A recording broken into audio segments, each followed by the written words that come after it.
네, 안녕하세요. 소개받은 조경애 소장입니다. 네, 반갑습니다. 이렇게 저는 자리가 그래도 오늘 많이 첫 시간인데 많이 비신 것 같아요. 맞나요? 네, 그래서 아마 오늘 그래도 며칠 사이로 온도가 너무 많이 떨어져서 드디어 이제 여름이 가는구나라고 저도 신나게 왔습니다. 사실 저는 오늘 제가 이제 전문 쇼를 하는 마술사는 아니에요. 딱 보니까 제가 마술로 배우는 스토리텔링이라고 하는데 마술사 같이 생겼나요? 마술할 것 같이 안 생겼죠. 네, 그래서 제가 이렇게 기관에 강의를 하러 가면 갸우뚱 하시는 분들이 많으세요. 그래서 옷도 조금 이왕이면 약간 마술사처럼 입고 가는 경우도 있긴 하지만 제가 또 오후 강의가 있어서 오늘은 좀 가볍게 왔습니다. 그러다 보니 제가 어떤 쇼를 하는 걸 보여드리는 거는 아니고요. 제가 원래 전문 분야가 스토리텔링이기 때문에 어떻게 하면 마술에 스토리텔링을 접목을 해서 좀 더 내가 전하고자 하는 주제를 잘 전달할까 그런 이야기를 조금 좀 팁을 드리려고 해요. 우리가 뭐 스토리텔링 알아서 뭐 할까라고 생각하실 수도 있는데 사실 이제 앞에서 지금 우리 학장님 맞으시죠? 학장님께서 기도를 인도를 해주셨잖아요. 오늘 기도에 어떤 내용을 넣을까, 어떤 내용을 넣어서 좀 전달을 잘하고 감동을 드릴까 이런 고민하시면서 그 기도문을 작성을 하시잖아요. 그것도 사실은 다 스토리텔링입니다. 그래서 내가 어떤 기도를 어떻게 잘 전달해서 다른 분들과 같은 감동을 나눌까 그런 것들을 오늘 한번 팁을 얻으실 수 있는 시간이 되었으면 하고 바라보겠습니다. AI 시대라고 이야기 많이 들어보셨죠? AI가 뭐예요? 인공지능 나왔어요. 네, 역시 여기 경로대학 수준이 굉장히 높다는 느낌이 벌써 듭니다. 네, 인공지능 AI 이야기 너무 많이 들으셨는데 나 AI 사용하고 있어. 긁으신 건가요? 손 드신 거 아니고? 네, 땀을 닦고 계셔가지고. 네, AI 이야기는 많이 들어봤는데, 뭐 내가 이 나이에 AI 뭘 배워서? 이런 생각 하시죠? 근데 이제 제가 오늘 말씀드리는 걸 들으시고, 아주 쉽게 선생님들도 쓰실 수 있는 AI가 있어요. 스마트폰 사용하시죠? 네, 손 한번 들어보세요. 네, 카톡만 할 수 있으면 AI 다 쓸 수 있습니다. 우리나라의 AI 스타트업의 대표가 업스테이지라는 회사를 만든 대표가 있는데요. 그분이 젊은 친구들은 정보가 많으니까 잘 스스로가 캐치해서 배우잖아요. 근데 이렇게 나이 드신 분들, 특히 엄마가 본인의 어머님이 AI를 사용을 하면 훨씬 더 많이 쉽게 생활을 하실 수 있을 텐데 어떻게 쓰게 하지? 라고 고민을 하다가 우리 엄마 카카오톡 하시네? 카카오톡에다 한번 깔아볼까? 이렇게 해서 만든 게 아숙업이라는 앱이 있어요. 에스크업이라고 사용하시는 분들도 아마 있으실 거예요. 제가 오늘은 시간이 짧아서 그것까지 안내를 드리지는 못하지만 핸드폰 카카오톡을 여시면 친구 추가에 아숙업을 넣으시면 얘가요 얼마나 똑똑한 비서인지요. 주기도문 좀 만들어줘. 오늘은 내가 이런 내용으로 이야기를 하고 싶어 라고 하면 아주 아멘까지 넣어서 아마 잘 만들어줄 겁니다. 한번 기회가 된다면 사용해 보시는 거 추천드릴게요. 네, 그러면 우리가 이제 이 AI 시대라고 하는데 그러면 이 AI 시대가 어느 정도 수준에 와 있는지 한번 우리가 좀 염탐을 한번 해보도록 하겠습니다. 여기 한번 보실래요? 이 사진이 모두 사진처럼 보이시죠? 근데 이 사진 속에 정말 사람을 찍은 사진이 있고요. AI가 그냥 생성해낸 그림 같은 사진이 있습니다. 어떤 게 AI가 만든 사진일까요? 2번, 5번, 9번이요? 이 9번 여성은 AI 표를 많이 받습니다. 네, 2번, 4번, 9번이 AI가 만든 것 같아요? 네. 네? 7번도? 네, 2번, 4번, 7번, 9번은 AI가 만든 것 같다. 우리 선생님들의 촉이 맞았는지 한번 확인해 보도록 하겠습니다. AI가 만든 사람 사진, 2개나 찾으셨어요. 2개나 찾으셨어요. 반이 실제 사람이 아닌 AI가 만든 사진입니다. 이렇게 본다면 우리가 사실은 이제 정말 사람을 올렸는지 그냥 만들어서 올렸는지 모를 지경이죠. 그래서 우리나라뿐만이 아니라 해외의 모든 나라에서도 이 가짜 뉴스라든지 딥페이크라든지 이런 것들에 대해서 지금 굉장히 많이 윤리적인 문제가 되고 있는데요. 우리는 그러면 이런 것 이렇게 시대가 바뀌고 있는데 이 일론 머스크 같은 경우에는 많이 아시죠? 그 테슬라 전기자동차 대표입니다. 그리고 여기 마크 저커버그는 페이스북 창업자인데요. 이들은 이렇게 둘이서 이야기를 했어요. 마크 저커버그는 그래도 인간이 편리하게 우리가 하기 어려운 것들을 도와주는 거일 뿐이야. 너무 지나치게 두려워할 필요 없어라고 말을 하고요. 우리 일론 머스크 같은 경우는 아니야.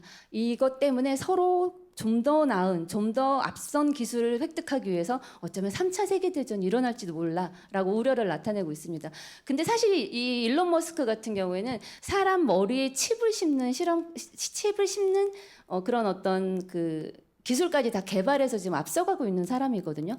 무섭다면서 왜 앞서서 그런 실험을 하고 실제로 그걸 적용을 할까요? 모르고 당하면 우리가 해결할 수가 없죠. 제 생각은 그렇습니다. 제가 일론 머스크하고는 잘 몰라요. 한 번도 본 적이 없어가지고 어떤 생각이 정확한지는 모르지만 제가 느끼는 바로는 아마도 이 사람은 우리가 모든 것을 알고 있어야 대비도 할 수 있고 이끌 수 있다라는 생각을 한 게 아닐까? 그래서 하체가 이 어깨 아래가 완전히 마비된 사람에게 칩을 심어서 그냥 체스를 둘 수 있게끔 이렇게도 지금 발전을 하고 있는 그런 시대입니다. 얼마나 많은 것들이 우리 주변에서 바뀔지, 얼마나 빠르게, 얼마나 많이, 그리고 그것들이 우리한테 어떤 영향을 미칠지 우리는 사실 잘 모르죠. 그래서 우리 AI 기원 전후가 어떻게 나뉘는지 너무 잘 아시죠?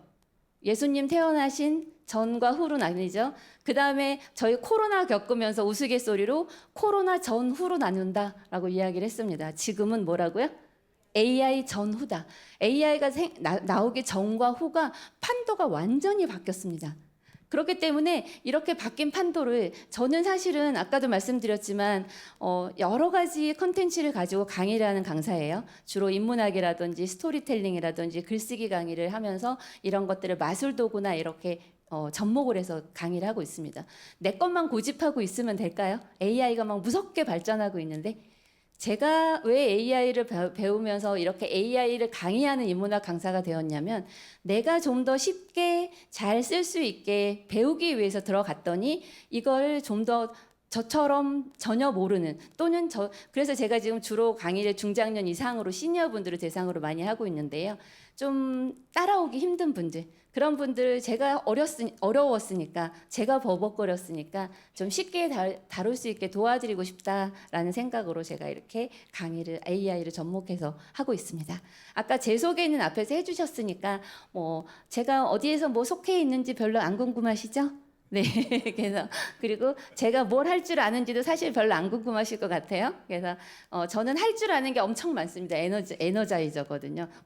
제가 그리고 일부러 열심히 뭔가를 하려고 살을요 1년 사이에 한 10kg를 찌웠어요. 보면 쟤랑 저랑 좀 몸매가 좀 다르죠. 네, 한 10kg를 살을 찌웠더니 네, 에너지가 더 많이 생기긴 하더라고요.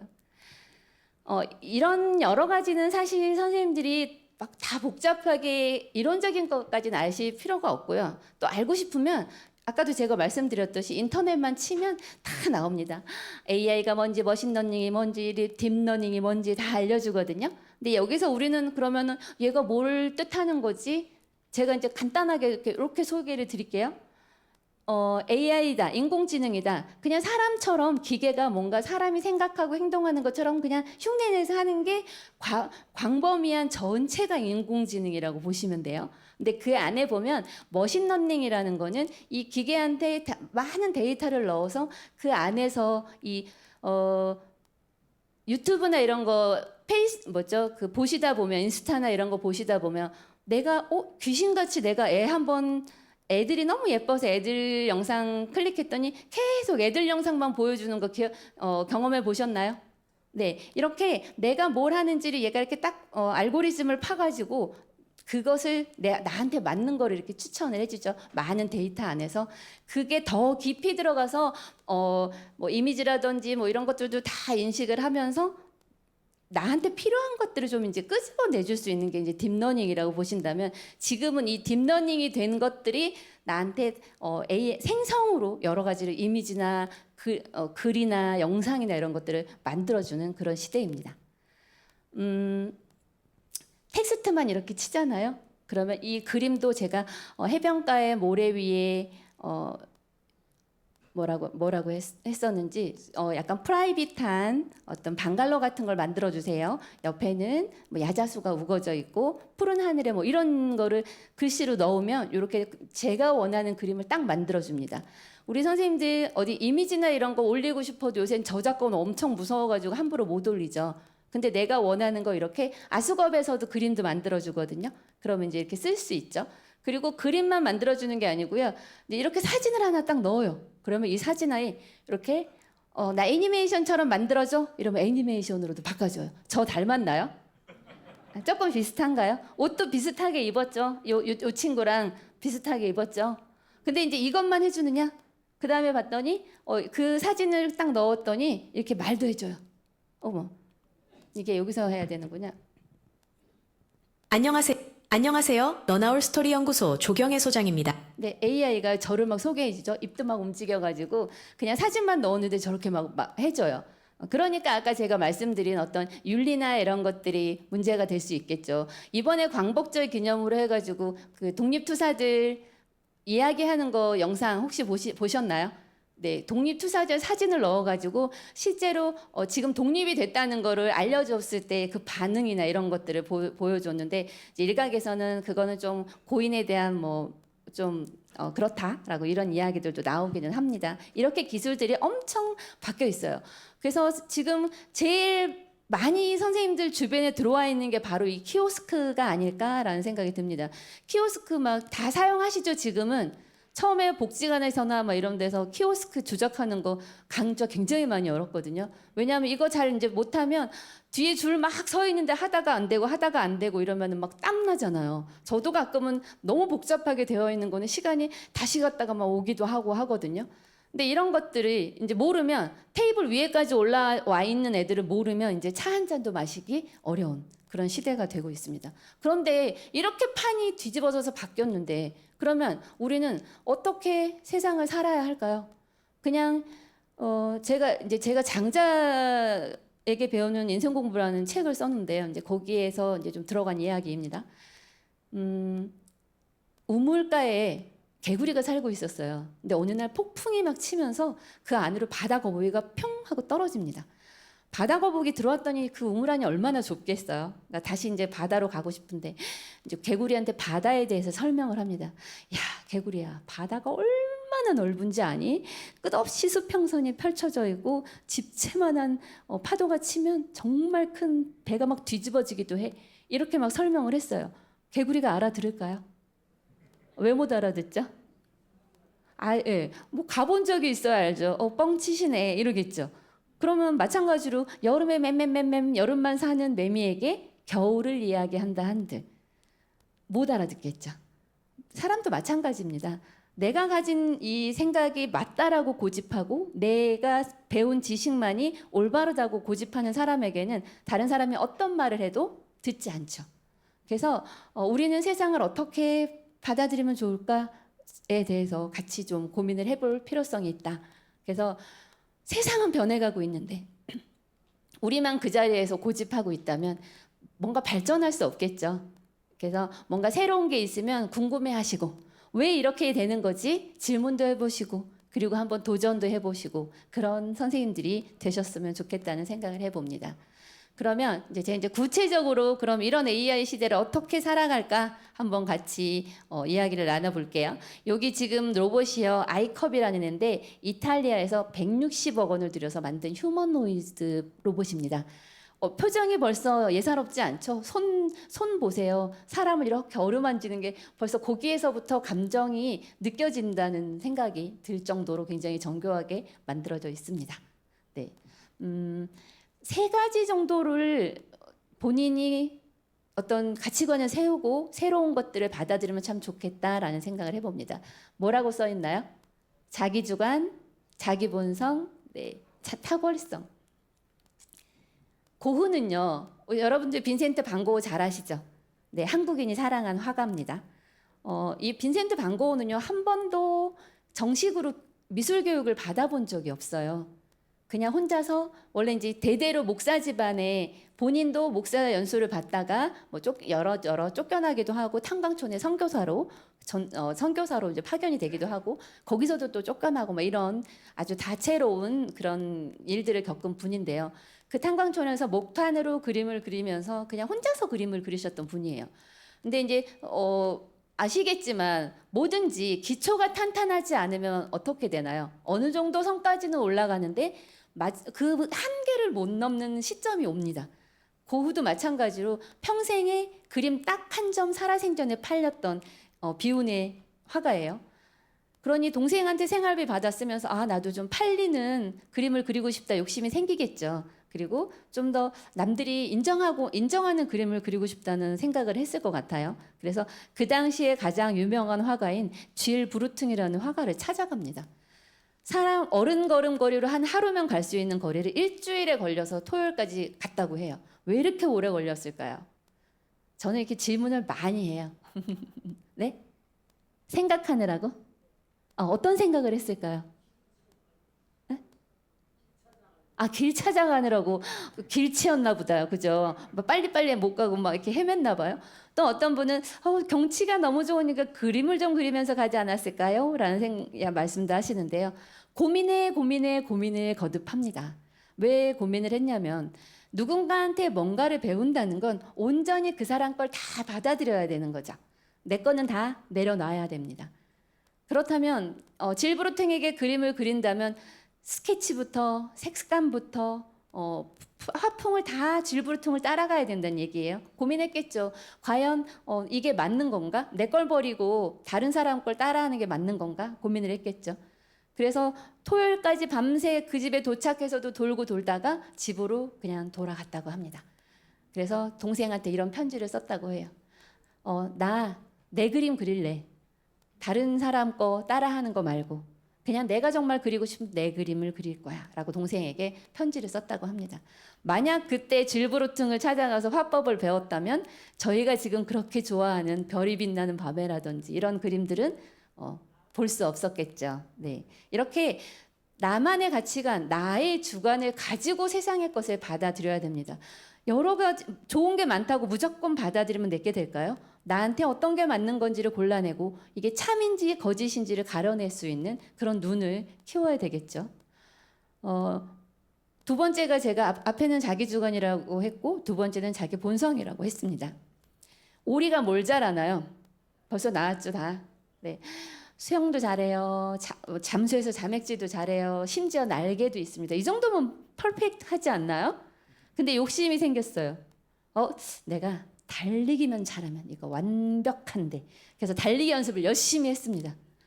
열심히 연습하니까 처음보다 나아졌겠죠. 네, 조금 이제 내가 이제 됐어 이 정도면 뭐 내가 뭐 우사인 볼트처럼 뭐 올림픽에 나갈 것도 아니고 됐어 만족해서 이제 그럼 내가 좋아하는 수영을 해볼 테다 물에 퐁당 들어갔더니 수영이 안 되더랍니다. 왜 안 됐을까요? 네, 우리 수영 배울 때 어느 정도 이제 좀 수준이 올라가면 뭐 달고 해요? 오리발 끼고 막 하죠. 막 속도 막 더 내고 더 도움 받으려고 이 물갈퀴가 흙에서 달리기를 하느라고 물갈퀴가 다 닳아버렸답니다. 그래서 이제는 정말 내가 잘할 수 있는 것마저 못하게 돼버린 거죠. 예전에는 그런 교육을 받았죠. 저부터도 그렇거든요. 못하는 게 있으면 어느 정도 일정 수준으로 끌어올리는 교육을 받았어요. 남들만큼은 해야 돼. 이런 교육. 근데 요즘은 어때요? 남들보다 특별한 하나만 있으면 이명웅이 보세요. 노래 하나 잘해가지고 지금 아주 그냥 걸어다니는 기업 아닙니까? 이렇게 뭔가 특별한 거 하나 그런 탁월성을 찾아서 개발을 해야겠죠. 그런 예가 바로 여기 하나 있는데요. 돌은 다 똑같은 돌이죠. 길에 다니는 돌, 뭐 바닷가에 있는 돌. 애완동물 반려동물 키우시는 분 계신가요? 네, 강아지도 뭐 고양이도 많이 키우고 계시죠. 힘드시지 않으세요? 네, 아니 사랑하니까 뭐 안 힘드시긴 하겠지만 해야 할 게 너무 많죠. 뭐 똥도 치워줘야 돼, 밥도 줘야 돼, 병원에도 데리고 가, 산책도 시켜줘야 돼, 뭐 놀아줘야 돼, 혼자 두면 안 돼서 여행도 못 가, 막 데리고 다녀, 막 이런 게 많다 보니 친구들끼리 이야기를 하다 미국의 어떤 친구가 아우 나 힘들어 죽겠어. 얘가 산책을 1시간씩 얘가 밖에 안 나가면 변을 안 봐요. 그래서 꼭 나가야 돼. 뭐 이런 얘기 듣다 보니까 그래 나는 그냥 되게 내가 하고 싶을 때 할 수 있는 그런 애완 반려 뭐라고 할까 반려물이 있는데 그랬더니 뭔데? 그래서 이거야 반려돌. 그 마침 주머니에 돌이 하나 있었나 봐요. 그랬더니 얘는 그냥 팔면 팔렸을까요? 돌멩이 가지고 반려돌이래요. 펫돌이라는 표현을 써요. 펫락. 얘는 그냥 이게 펫락이야라고 하면 팔릴까요? 안 팔리겠죠. 그냥 돌멩인데 뭐 이럴 거 아니에요. 그래서 얘는 아이디어를 내서 30페이지짜리 훈련 교본을 만듭니다. 아마도 이런 게 써있지 않았을까. 이것도 제 유추인데요. 뭐 아침에 햇살이 좋을 때 30분 동안 일광욕을 해주세요. 또는 저녁에 자기 전에는 뭐 따뜻한 물에 30분 뭐 불려서 깨끗하게 닦아주세요. 음악을 들려주세요. 뭐 이런 것들을 이제 써서 놓은 거예요. 여기 보시면 여기 음악 들려주는 거 보이시죠? 꽂아가지고 네 그러다 보니 팔린 거예요. 몇 개가요? 75년도입니다. 몇 년 전이에요? 50년 전이에요. 50년 전에도 이게 먹혔다고요. 50년 전에 6개월 사이에 150만 개가 팔려서요. 이 친구가 수영장 딸린 대저택으로 이사를 했다고 합니다. 근데 그때만 반짝하고 말았느냐? 옆에 보세요. 2017년도에 백화점에서도 판매를 했대요. 뭐가 달라졌어요? 똑같은 돌이었는데 가격이 10만 원으로 올랐어요. 4천 원에서. 뭐가 달라졌어요? 명품화를 시켰죠. 백화점에서 팔면서 가죽옷도 입히고 뭐 특별한 무늬나 이런 거. 저희 아들이 그런 그 파충류를 되게 키우는 걸 좋아하는데 도마뱀이나 이런 것들도 색깔이나 이런 게 특별하면 가격이 굉장히 차이가 나거든요. 이제 그런 것처럼 이렇게 만들어서 팔았다고 합니다. 한국에는요 지금 팔리고 있어요. 쿠팡에 보시면 애완돌 한번 쳐보세요. 팔리는 게 있습니다. 왜 이런 것들이 이렇게 이런 것들이 잘 먹혔을까? 똑같은 것들 사이에서 뭔가 특별한 것들을 찾아내는 거죠. 내가 그래서 어떤 통찰력이나 이런 거 인사이트라고 요즘 표현을 하죠. 그런 것들이 많이 필요합니다. 그래서 인문학적인 사고가 사실은 굉장히 AI 시대일수록 더 많이 필요하다는 이야기예요. 이렇게 세상이 바뀌었을 때 너무 빨리 넘어가네요. 세상이 이렇게 바뀌었을 때 내가 가지고 있는 어떤 생각, 보지 않았다고 무시한다거나 경험하지 않았다고 무시하거나 내가 가진 것과 다르다고 무시하지 않고 어떻게 하면 우리가 세상에서 뭔가를 얻을 수 있을까? 뭐라고 써 있어요? 틀을 깨면 세상을 얻는다라고 썼습니다. 앞에 친구 틀 깼잖아요. 그죠? 돌멩이 하나를 애완돌로 만들어서 대저택이 달린 집으로 그러니까 수영장에 달린 대저택으로 이사를 했어요. 이런 탁월함을 찾아보는 게 지금 AI 시대는 너무 쉽다는 겁니다. 예전에 비해서 훨씬 진입 장벽이 낮아졌거든요. 여기 병이 하나가 있어요. 우리 여기 앞은 열려 있고요. 여기 뒤에는 막혀 있는 유리병입니다. 막혀 있는 저쪽으로 이렇게 불빛을 이제 아주 강한 불빛을 쬐어요. 그랬더니 파리하고 이제 벌 한 마리를 집어 넣었어요. 누가 탈출에 성공을 했을까요?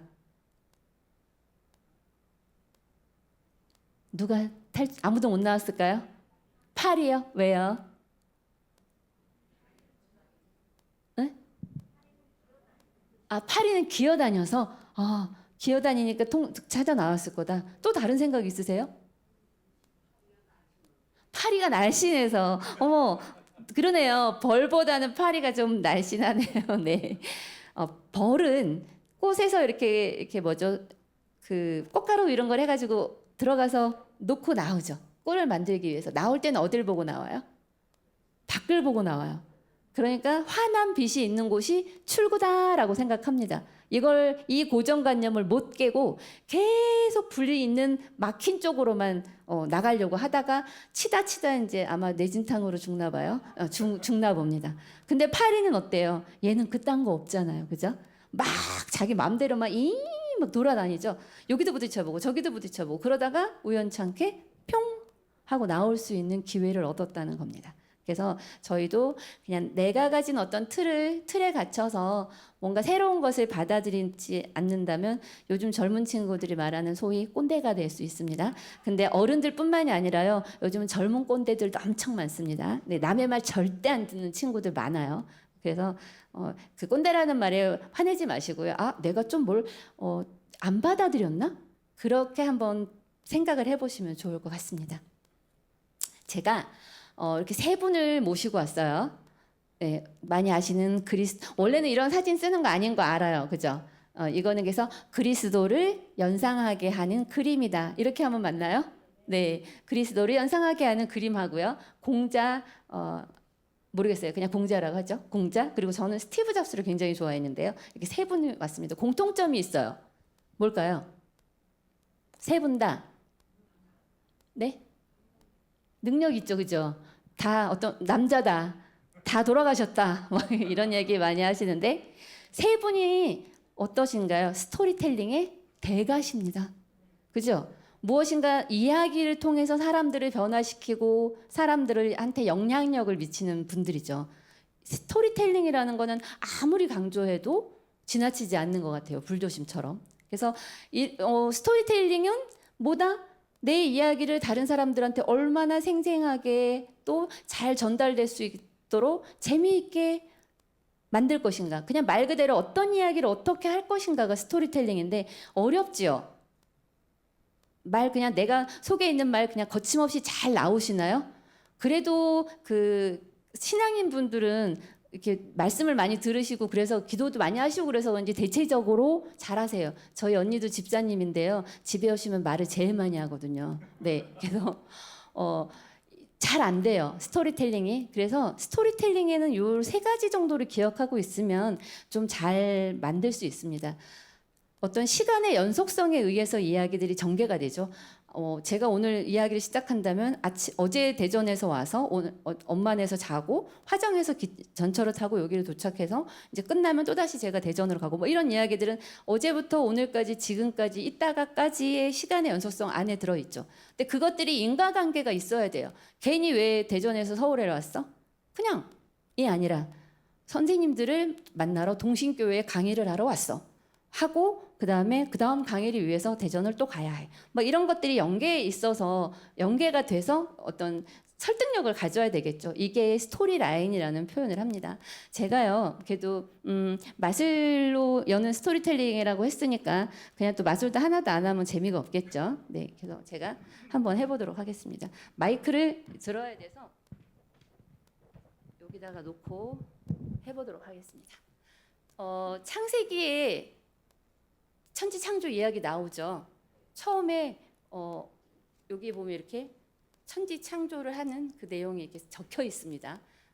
창세기 에서 나왔다고 써 있어요. 근데 처음에는 뭘 만드셨다고 해요? 처음에는 네, 빛을 줘서 네, 뭐 낮과 밤이 생겼다, 뭐 이런 얘기 하시죠. 그리고 그다음에는 뭘 만들었죠? 스토리텔링 해주셔야죠. 네, 다음엔 네, 그러니까 제가 이걸 여기다가 제가 만든 게 아니라서 제가 다 넣지는 못했어요. 근데 이거 만드시는 회사의 대표님도 기독교인이시거든요. 그래서 기독교 걸 많이 만드세요. 네, 그래서 뭐 하늘과 뭐 바다를 갈랐다. 그리고 나서 뭘 했대요? 네, 뭐 이렇게 자연 뭐 풀이나 뭐 이런 것도 아마 만드셨다고 합니다. 그리고 나서 뭐 지구, 우주, 별, 달 뭐 이런 거 만드셨다고 하고요. 그리고 나서 동물, 뭐 이런 식물 이런 것도 만드셨다고 해요. 그리고 나서 뭐 만들었어요? 네, 그리고 나서 마지막으로 이렇게 사람을 만들었습니다. 그러면 이렇게 따로 조각이 돼 있는 이야기를 어떻게 하면 연결할 수 있을까요?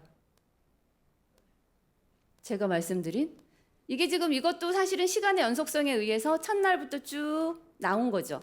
그러면은 제가 여기다가 한번 풀을 좀 붙여보도록 하겠습니다. 풀을 네, 이렇게 쫙쫙쫙 붙였어요. 여러분들이 하나 둘 셋 얍 해주시면 풀이 어쩜 붙을지도 모르겠습니다. 네, 하나 둘 셋 얍. 네. 진짜로 붙었는데요? 그러면은 요거 가지고는 전체의 천지창조가 안 보이겠죠. 한 번 더 붙여보도록 하겠습니다. 짠, 짜잔, 짠, 짠. 네, 한 번 더 힘을 주세요. 하나, 둘, 셋. 야. 네, 오, 다 됐어요. 그죠? 그러면 이게 이제 마지막은 어떻게 될까요? 마지막은 어떻게 붙일까요? 전체를 다 붙여야겠죠.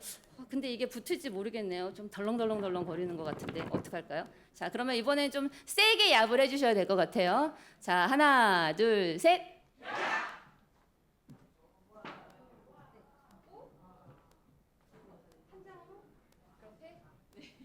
잘 붙었습니다.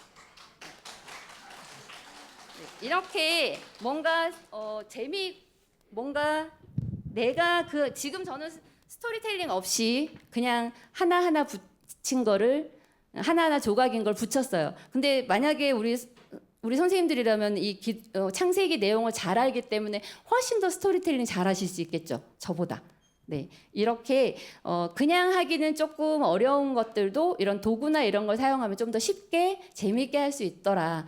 그래서 마술을 제가 이제 저희 컨텐츠에다가 접목을 하기 시작했습니다. 인문학이나 이런 것도 주고자 하는 주제들이 그 안에 있는 것들을 도구에다가 얹어서 하면 굉장히 좋고 강의 끝나고도 이제 어떤 메시지 전달할 때도 너무 좋더라고요. 마술은 어떻게 보면 마술이 뭘까요? 마술. 네? 속임수? 눈속임? 네. 네, 맞습니다. 사실은 눈속임이 맞아요. 근데 이제 우리는 그걸 눈속임이라고 보다는 그냥 기술이다라고 말을 합니다. 왜냐하면 우리가 보세요. 불가능한 걸 엮어내는 거래요. 그거는 뭐 우리가 신이 아닌 이상 할 수 없겠죠. 그러니까 그냥 마치 그런 것처럼 보이도록 우리가 현란한 손기술을 사용을 하는 건데 제가 지금 쓰는 것들은 그런 현란한 손재주를 필요로 하지는 않는 것들만 써요. 그냥 기구가 알아서 다 해주는 것들만 사용을 합니다. 이 마술의 특징이 뭐냐까요? 마술은 왜 사람들이 배우고 싶어 할까요? 제가 강의를 이제 50플러스나 이런 곳에 가면 강의에 오시는 분들이 한 80%가 남성분들이세요. 오히려 다른 강좌들은 여성분들이 80%거든요. 거의. 근데 유일하게 마술 강좌는 남성분들이 80%예요. 왜일까요? 네, 호기심도 많고 남성분들은 사실 우리 윗세대부터 마찬가지로 요즘 친구들 말고는 내 안에 있는 거를 꺼내는 거가 익숙하지 않습니다. 내 감정 또 내 생각 이런 거를 이렇게 꺼내놓으면 가볍다라고 생각하고 어려서부터 남자가 뭐 이런 얘기를 듣고 자랐기 때문에 좀 어려워하세요. 그래서 뭔가 좀 도구를 이용해서 죄송합니다. 도구를 이용해서 좀 쉽게 하면 좋겠다라는 생각을 하시는 것 같아요. 근데 그렇게 오시는 분들의 대다수가 어떤 목적을 갖고 오시냐면 바로 커뮤니케이션을 하고자 하는 욕구를 갖고 오신다는 겁니다. 나 혼자 아까 눈속임, 속임수 이렇게 얘기했잖아요. 누구한테 속으면 어떤가요? 기분 나쁘죠. 근데 마술은 어때요? 속았는데 재미있어요. 기분 안 나쁘시죠? 네. 그래서 마술은 누군가하고 즐겁게 소통하고 그러면서 이야기를 하고 이런 도구로 사용을 하는 커뮤니케이션이 목적입니다. 그래서 이 마술이 스토리텔링이나 이런 것과 되게 잘 어울리는 것 같아요. 마술은 장점이 좀 특이하죠. 일반적으로 모든 사람들이 마술을 도구를 갖고 있지 않잖아요. 그래서 조금 다른 사람들이 호기심을 좀 끌고 이렇게 즐거움을 받을 수 있고 그리고 내가 이걸 가지고 막 하면 사람들이 뭐야 이러면서 좀 주목도 받을 수 있겠죠. 요즘 젊은 친구들 흔히 말하는 인싸가 될 수 있는 그런 기회도 줍니다. 근데 단점이 있어요. 저도 이제 보여드리면 선생님들이 에이 뭐야 뭐 이렇게 생각할 정도가 장치들이 다 되어 있거든요. 그러니까 조금만 몇 개만 보면 마술 도구는 없어졌다가 나타나거나 또는 여기에서 이걸로 변하거나 뭐 이런 게 주로 공식입니다. 그러다 보니 좀 재미가 없을 수 있어요. 매번 새로운 거를 요구하는 이 관객들한테 어떻게 만족을 시켜줄까를 고민하다가 이렇게 스토리텔링하고 엮으면 좋겠다. 그래서 내가 스토리텔링도 잘 안 돼. 이 주제를 어떻게 전달해야 될지 고민일 때 마술 도구가 있으면 이게 잘 어우러져서 콜라보로 저희가 메시지를 전달할 수 있는 좋은 도구가 되어줍니다. 이야기를 만들려면 스토리텔링을 하려면 특히나 뭐 마술 도구라든지 하려면 어떤 걸 말을 할 건지 주제가 있어야 되겠죠. 여기 도구에도 맞아야 돼요. 예를 들어서 이거 천지창조 이 마술 도구를 가지고 사랑 이야기를 한다. 뭐 가능은 하겠죠. 아담과 이브 이야기를 또 끌고 가면 되니까. 그렇지만 사실은 맞지 않는 거잖아요. 도구에 맞춰서도 중요하지만 일단은 내가 누군가한테 어떤 메시지를 줄 것인가를 먼저 고민을 해봐야 되겠죠. 그래서 그런 메시지를 이 도구와 맞는지 먼저 보고 그리고 나서 이제 제가 이제 스토리텔링 마술을 가르치러 다녔는데 50플러스에 가서 했더니 어떤 분은 이제 이야기하는 걸 너무 좋아하시니까 스토리만 해요. 그러면서 하세요.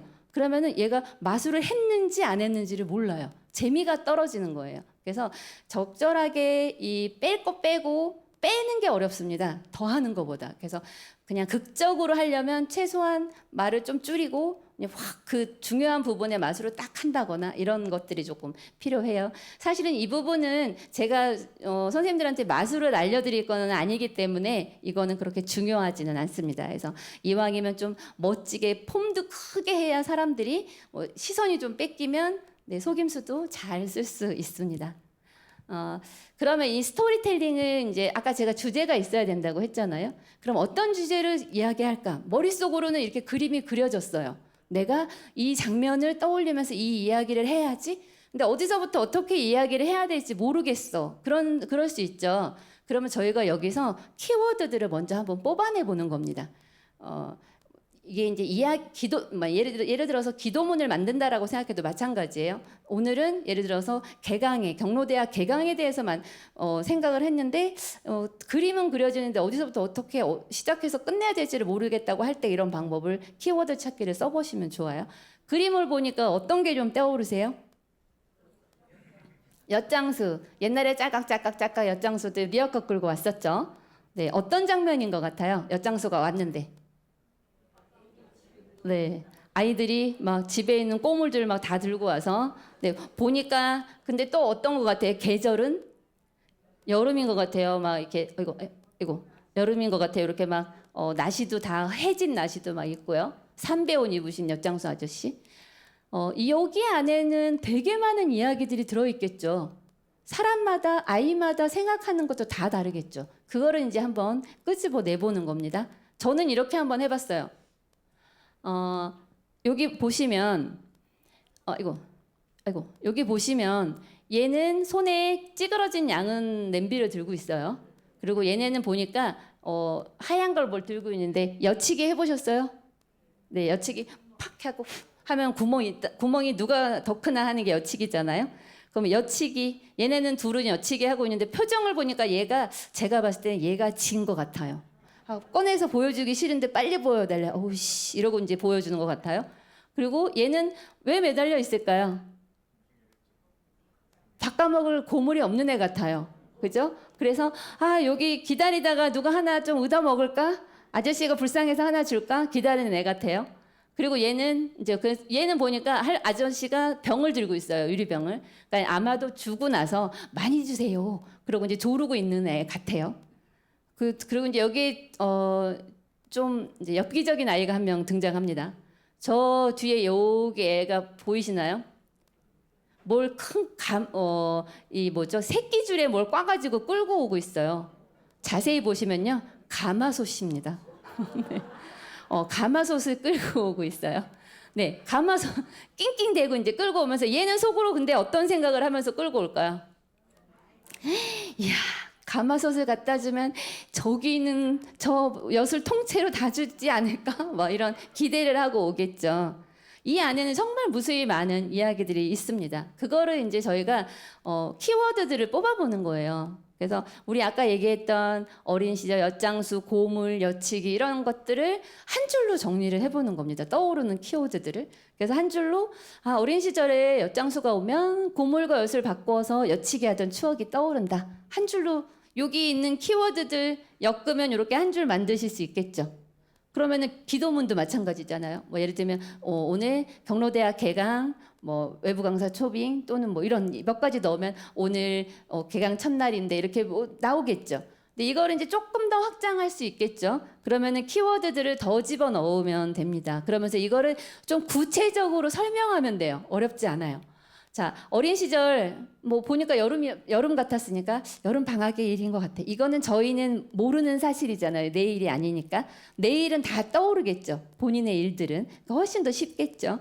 그래서 어린 시절 어느 여름방학 엿장수 아저씨의 가위질 소리에 부엌으로 달려가서 찌그러지고 구멍난 양은 냄비 하나를 찾아낸 나는 콧노래를 흥얼거리며 블라블라블라블라 이 뒤에 이야기가 연결될 수 있겠죠. 여기에다가 더 확장하고 싶으면 어린 시절 어느 여름방학의 일이다. 뭐 무료에서 몸을 뒤틀던 나의 귀에 뭐 엿장수 아저씨의 가위질 소리가 들렸다. 쏜살같이 부엌으로 가서 찾아보니 뭐 찌그러진 양은 냄비. 이 정도면 혼나지 않겠지 자신. 뭐 이렇게 붙이면 이야기가 점점점 풍성해지는 거겠죠. 그래서 스토리텔링이라는 건 사실 어렵다고 생각하면 굉장히 어려운 거지만 그냥 이야기한다, 누군가한테 들려준다. 제가 자서전 쓰기를 하러 가면은요 어르신들이 말씀은 엄청 잘하세요. 근데 막상 쓰라고 하면은 이렇게 연필만 들고 계시는 거예요. 말은 하겠는데 못 쓰겠어. 이렇게 얘기하시거든요. 그럴 때 이제 그런 방법들을 사용을 하면 무슨 얘기를 하고 싶죠? 딱 이렇게 꼬집어서 그걸 엮으면 또 이렇게 이야기가 쉽게 만들어지기도 합니다. 스토리텔링을 그러면 하는데 잘 하려면 누군가한테 감동을 주는 내용을 전달을 하려면 이런 요소들이 들어가면 좋습니다. 이야기 속에는 어떤 게 존재하죠? 이야기 속에는 주인공도 나와야 되고 또 어떤 그 사건이 있어야 되겠죠. 사건이 있어야 얘기가 되죠. 그리고 그 사건이 주인공과 함께 있는 일어난 그 배경도 환경도 존재해야 됩니다. 그런 것들이 여기 다 들어가야 돼요. 근데 이제 그게 이야기의 3요소라고 해서 기본적으로 들어가는데 그것만 가지고는 재미가 없습니다. 거기 안에 어떤 메시지를 넣을 것인지 그리고 우리 어머님들 보면 드라마 많이 보시죠? 근데 나이 조금씩 이렇게 드시니까 아버님들도 드라마 엄청 보시더라. 맞죠? 네. 저희 형부들 맨날 드라마 보면서 울고 이러더라고요. 드라마 보면서 막장 드라마다 어떻게 저래 욕하면서 그다음 시간 맞춰서 TV 앞에 앉아 계시죠? 왜 그래요? 재밌죠? 말도 안 되는데 재밌어. 이번에 끝난 거 뭐죠? 무슨 미녀 뭐 있었는데 미녀와 순정남인가 있는데 거기에 보면 뭐가 저렇게 복잡하고 얽히고 설키고 얘가 이랬다 제가 저랬다가 근데 그걸 자꾸 보고 있어요. 어떻게 되나 궁금해서. 그게 바로 이야기 속에 갈등 요소를 넣었기 때문에 그럽니다. 이야기가 갈등이 없으면 재미가 없어요. 그래서 뭐 없는 갈등을 일부러 끄집어낼 수는 없지만 잘 찾아보면 그 안에서 뭔가 그래도 삐거덕 하는 것들이 있거든요. 그런 것들을 조금 찾아 넣으면 훨씬 더 재미있는 이야기를 만들 수 있고요. 등장인물들도 좀 매력적이어야 되겠죠. 그리고 그 안에 등장인물들의 역할이나 이런 게 명확해야 되고 그들 간의 관계 이런 것들 악당이 있으면 그 악당을 물리치는 영웅도 나와야 되고 이렇게 이런 것들이 다 들어가 줘야 재미있는 이야기가 되는데 아까 제가 스토리텔링은 시간의 연속성에서 인과관계가 잘 어우러져야 스토리라인이 탄탄하다라고 말씀드렸잖아요. 근데 이 플롯이라는 거는 같은 이야기인데 우리 영화 같은 거 보면 처음에 갑자기 살인 현장 빵 나오고 피난자한 다음에 3년 전 뭐 이렇게 넘어가는 거 보셨죠? 드라마도 마찬가지로 뭐 아주 자극적인 거 먼저 딱 던져놓고 나서 이게 어떻게 된 거냐면 하고 이야기를 풀어가는 경우가 있잖아요. 그래서 이거는 작가가 의도적으로 어디에다 내가 힘을 줄 건지를 정하는 겁니다. 그래서 스토리텔링 내 이야기에도 내가 어느 부분에 포커스를 맞춰야 될 건지를 딱 정하고 나서 하면 훨씬 더 재미있는 이야기를 만들 수가 있어요. 결국 이 AI 시대 기계는요.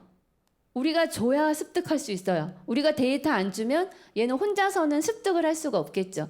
그 데이터를 얼마나 많은 빅데이터를 넣어서 얘가 딥러닝을 해서 생성을 하느냐 이거는 결국은 인간이 준 걸로 합니다. 그 안에서 물론 이제 요새는 생성형이어서 각자 개개인에 맞는 걸 만들어주긴 합니다만 그래서 얘는 어떻게 보면 정답을 찾는 능력이 있는 아이죠. 우리가 원하는 걸 딱 꼬집어서 주니까. 근데 인간은 어때요? 저희는 정답을 찾는 그 과정은 이제 사실은 지났죠. 정답은 언제 찾아야 돼요? 어린 시절에 학교 다닐 때 시험 볼 때 정답 찾아야 되죠. 근데 지금도 정답만 찾고 있으면 안 되겠죠. 지금 우리는 나는 과연 어떤 사람이었나? 나는 앞으로 어떻게 살아갈까? 남은 여생 동안 나는 어떤 사람의 모습으로 누군가에게 기억되고 싶은가? 이런 것들을 고민해 보시는 시간이었으면 좋겠다는 생각이 듭니다. 질문을 한다는 거는 뭐죠? 의문이 생기는 거고 그게 맞을 수도 있고 틀릴 수도 있죠. 그럼 우리 인간은 그걸 스스로가 수정해가고 새로운 방향성을 찾아낼 수 있습니다. 기계가 못하는 유일한 거죠.